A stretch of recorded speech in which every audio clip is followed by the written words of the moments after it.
This is Wendy with Front Porch Foundlings, and this is a Peg Loom. If anybody that knows me is watching, you know that I am an avid textile worker. I quilt, I crochet, I make rag rugs from locker hooking. I've twined any number of things I can do with the fabric scraps. It all erupted from having so many scraps from my quilting, and also fabric that I hoarded for a long time, thinking I was going to do something with and didn't. And that was initially what got me started with this. I also absolutely love the aspect of using something worn and discarded and probably ending up in a heap somewhere into very usable products. If you wander into a thrift store, old linens are dirt cheap. You can get a king, queen size sheet for like $2.99 some days. If you're old like me and you go in and get your over 55 and older discount, you get 25% off of that. So you can get a ton of yardage for next to nothing. Even less at, let's say, yard sales, things like that. So sheets, t-shirts, your old t-shirts, jeans. There is not much that you cannot use with a Peg Loom. If you search on YouTube for videos on this, for tutorials on this, there's some incredible ones coming out of Australia and Scotland and Ireland that use roving directly from the sheep. They make sleep mats and things like this. It's really neat.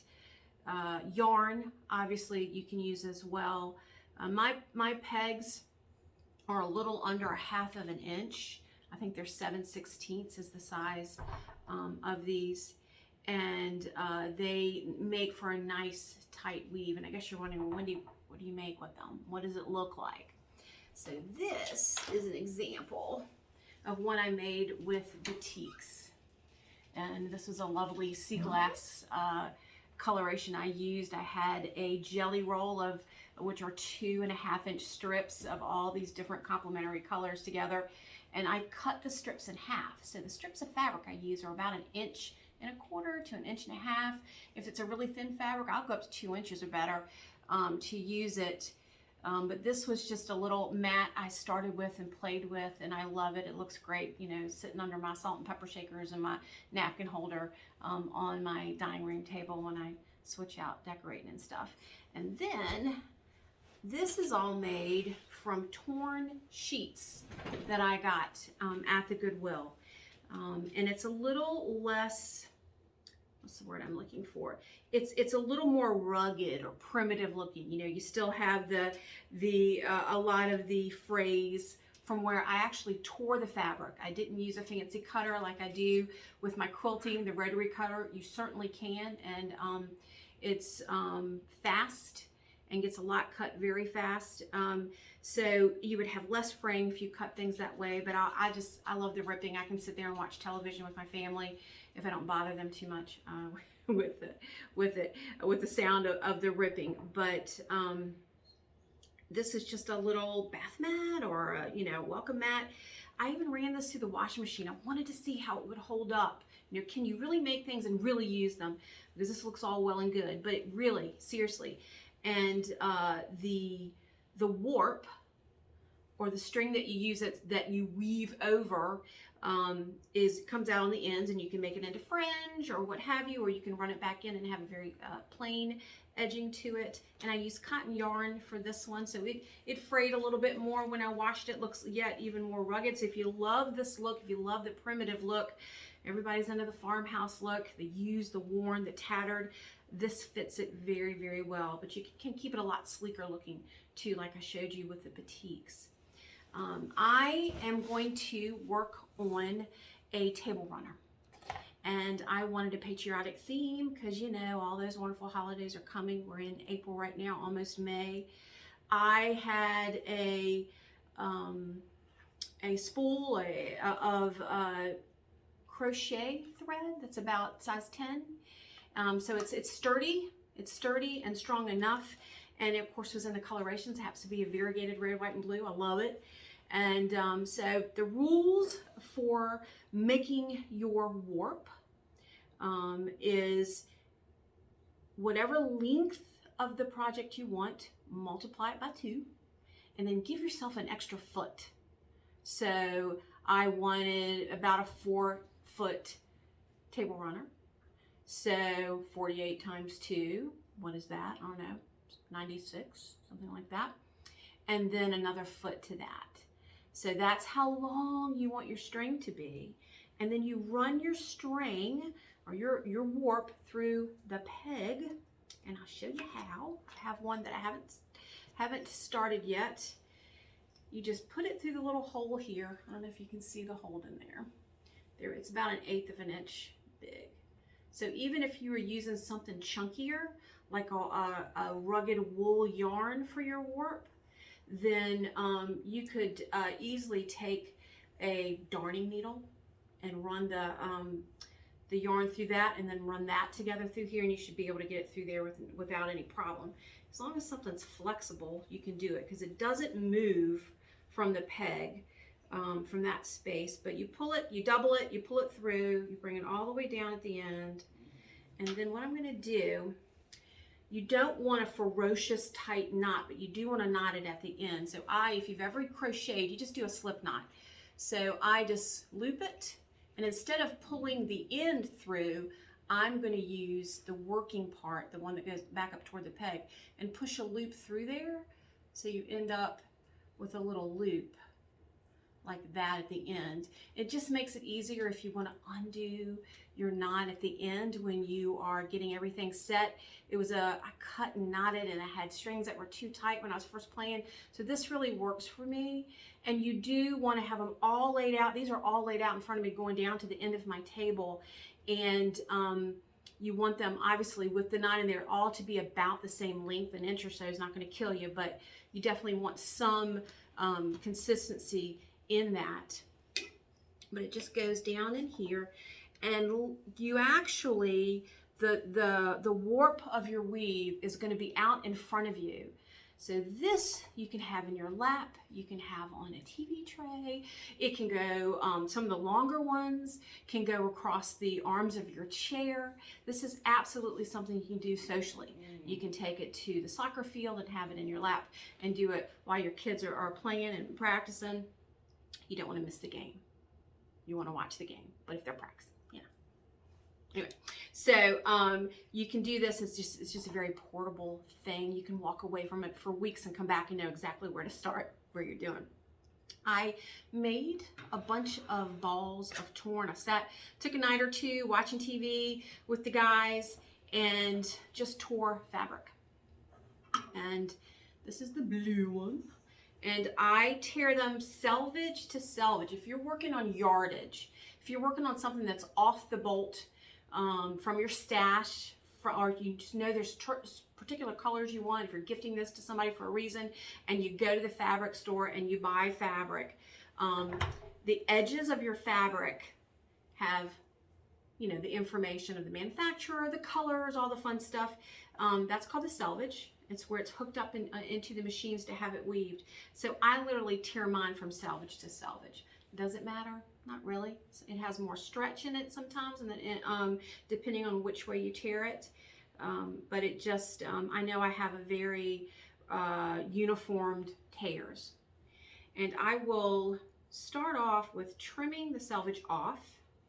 You don't want that in your weave. It's discolored, and it's actually very stiff, and it's not pretty. And I do want it a little bit longer than this, so I'm going to take yet another piece and do the same thing. Quick trim, and you could have done this while you were winding it, however you want to do it. But I wouldn't just keep one ginormous long running thing where they're already put together. Put them together as you use them. It takes 2 seconds. But I'm going to take both of mine, lay them together equal on top of each other, and fold them down about 1 inch. And in the middle, right in the middle, I'm going to make about a 1/4 inch cut, because when you open it, it gives you a half an inch. So I'm making about a 1/4 inch slice. Peekaboo, got a little hole right there. And then I'm going to take what I'm going to add to the first one and I'm going to lay it on top, facing one strand goes this way, one strand goes this way. And the one that I put on top, I'm going to grab the other end with it and come up through both of those slits that we've doubled over together. Pull it through and give it a little tug and end up with a little bow tie looking thing at the end. But that's just how they're added together. It gets lost in the weave. You don't see it, or if you do, you just see a little bit of it. It kind of adds to the primitive, fun, farmhousey kind of thing. So this is what I'm going to start with. And what we're going to do, I'm going to start, I'm right-handed, so I'm going to start on the left end. And in the beginning, you want to go in and out of, and this is the only time you do it, you're going to go in and out of every single thread. So the threads come out, and there's 2 because it loops through the holes in the peg. It comes out 2 per peg. So just make sure they're in order. And I'm going to start, and I'm going to go over my first, over the first string, and then up and down, in and out, in and out. Do you remember doing this when you're making pot holders when you were little? You weave in and out, in and out. It'll take a few minutes. Bear with me. And you feel like it's a little weird. It gets much better as you go. And this is the only time we're going to do this until the bitter end. And then it gets really easy.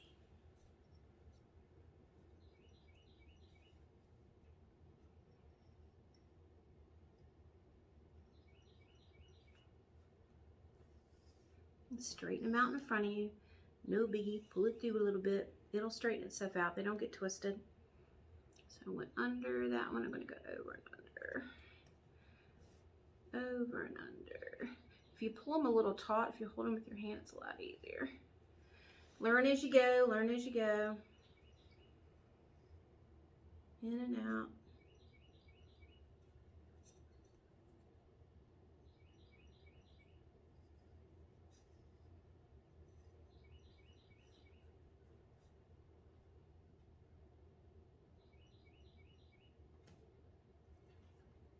Almost done. Okay, and what I'm going to do is I'm going to put a gentle knot of the fabric around that last thread.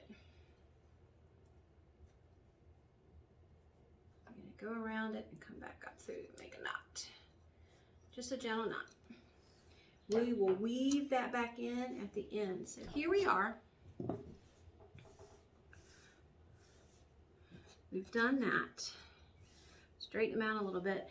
And then you don't bother with with dealing with the threads anymore. You're going to play with the pegs. And it gets very rhythmic if you like that kind of movement.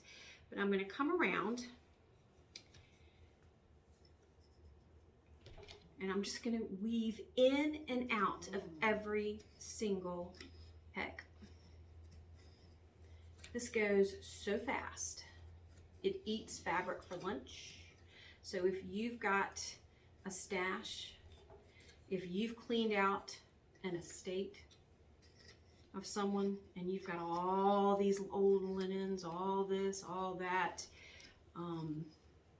it's amazing what you can do with this. And if you're real particular, you know, some of my other side of my fabric is showing, not the printed side, but when you get to the end, you know, you just go around the peg and come back around.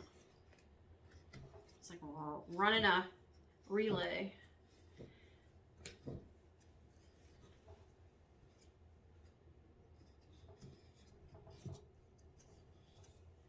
And you do the same thing. You get to the end, you go around, you come back, and you just, it's just intuitive. It makes sense.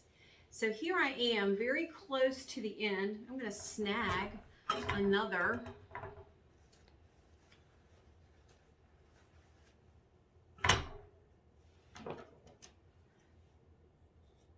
So always keep a pair of snips or a sharp pair of scissors with you.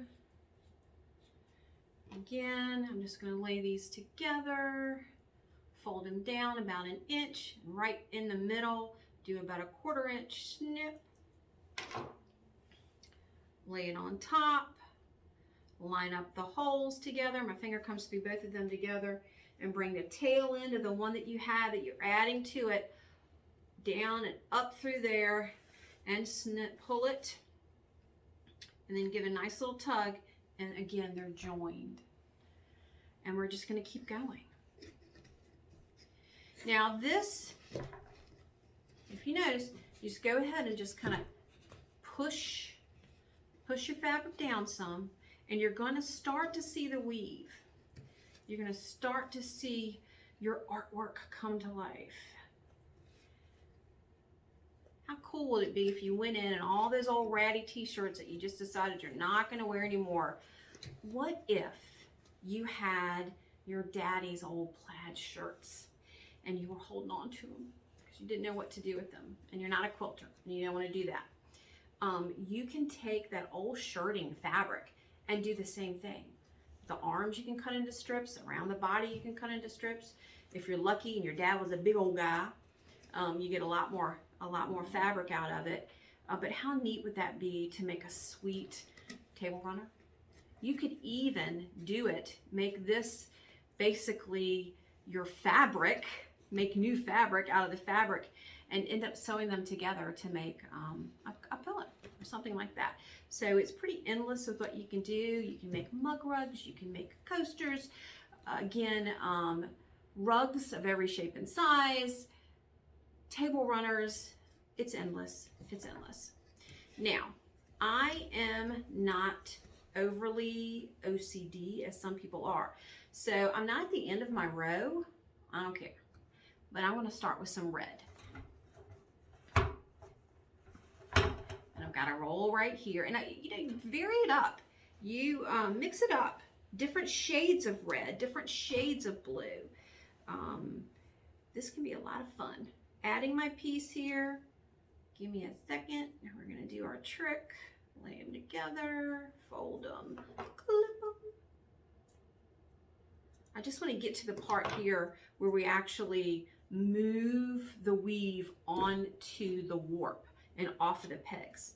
So here we are, doubled.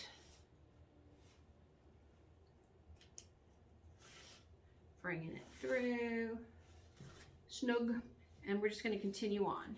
If you are really OCD, then you're just going to do a little more cutting and lining up, and just add a little bit more blue. If you know you don't have enough to get to the end, do it, cut it off, start your red right at the end. You don't want a whole lot of knots though on the end, so you might need to ease in 1 or 2 pegs. If that doesn't, because when you start to push the fabric in together, you're really not going to see the join. It's going to be like located toward the end, and it's all going to blend in.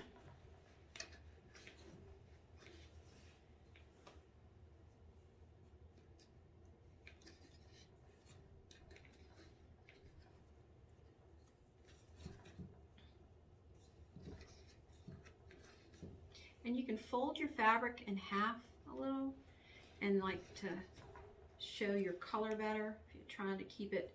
I do love that red, so I do want it to show a little more than the faded backside.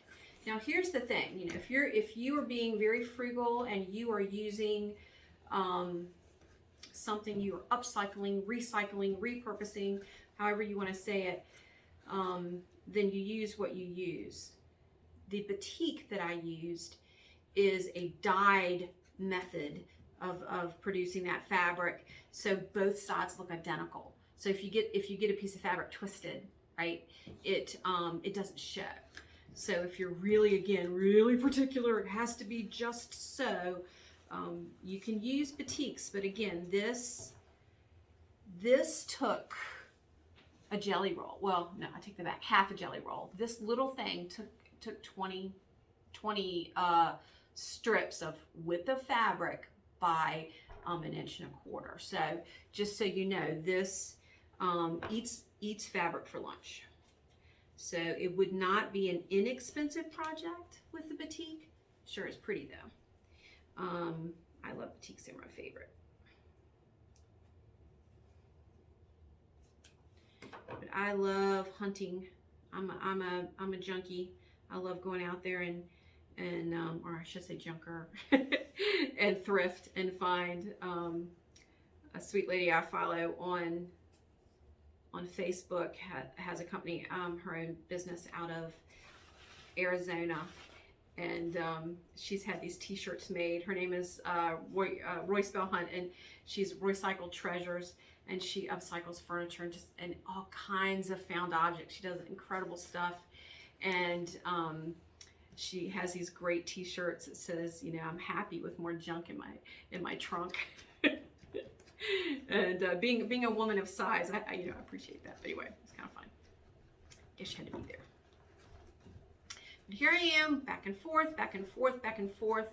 You don't want to get all the way to the tippy top. And so it's about time for us to move the weave off the pegs and onto our warp.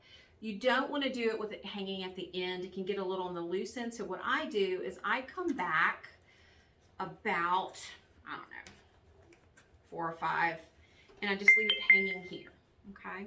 And I'm gonna start down here. And all you do, you might wanna gently hold the fabric. You're gonna pull the peg out. Look, here it comes. And then you're gonna tuck it back in. So come behind it, tuck it back in your hole. Pull it out. Sorry, this is a new loom, so the pegs are a little on the snug side. There we go. Pull out, tuck back in.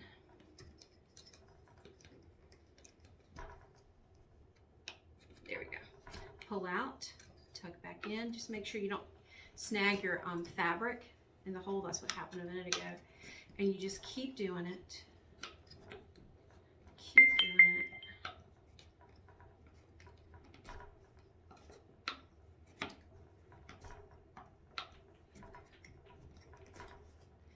So this goes so fast that if you were real determined, you could do this in one night. This will take a couple of nights because again, it's about 4 foot long. And you do need right much fabric.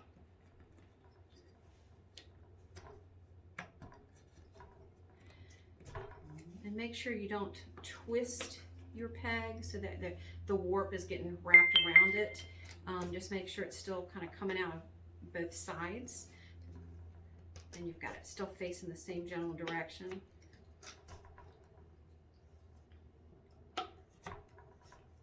So you see how I just pulled it out, and I can just keep on going right here, and I'm going to do that just a hair just to make sure that it's secure. But here you go, guys. It's like, doesn't look great right now. It really doesn't. But as you start to add fabric, and you can do a little play here to fix that, but as you start to add fabric and it starts compressing in on itself, you end up with just the coolest look.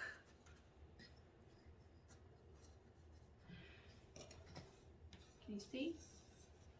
Doesn't look like much right now, but as you keep pushing it down, and they compact together, the weave gets really tight. Let's remember, this started out looking the same way, but look how gorgeous that is.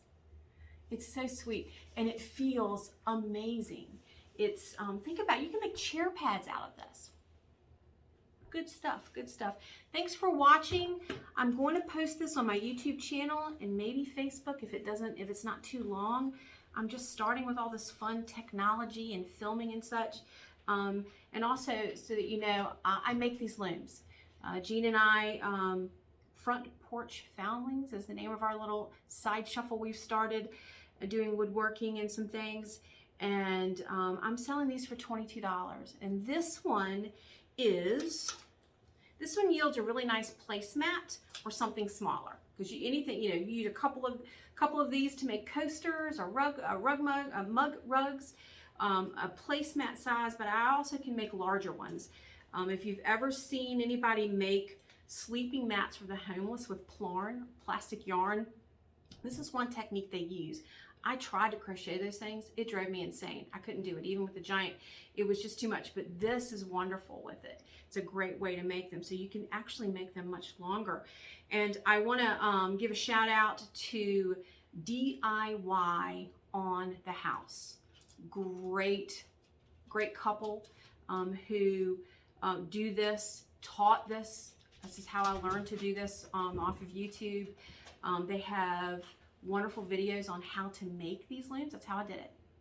So DIY on the House. I want to give them a shout. They're wonderful. But this one is about 16 inches wide. It's going to yield something that wide or smaller. Guys, I really appreciate you watching. Thanks. Take care.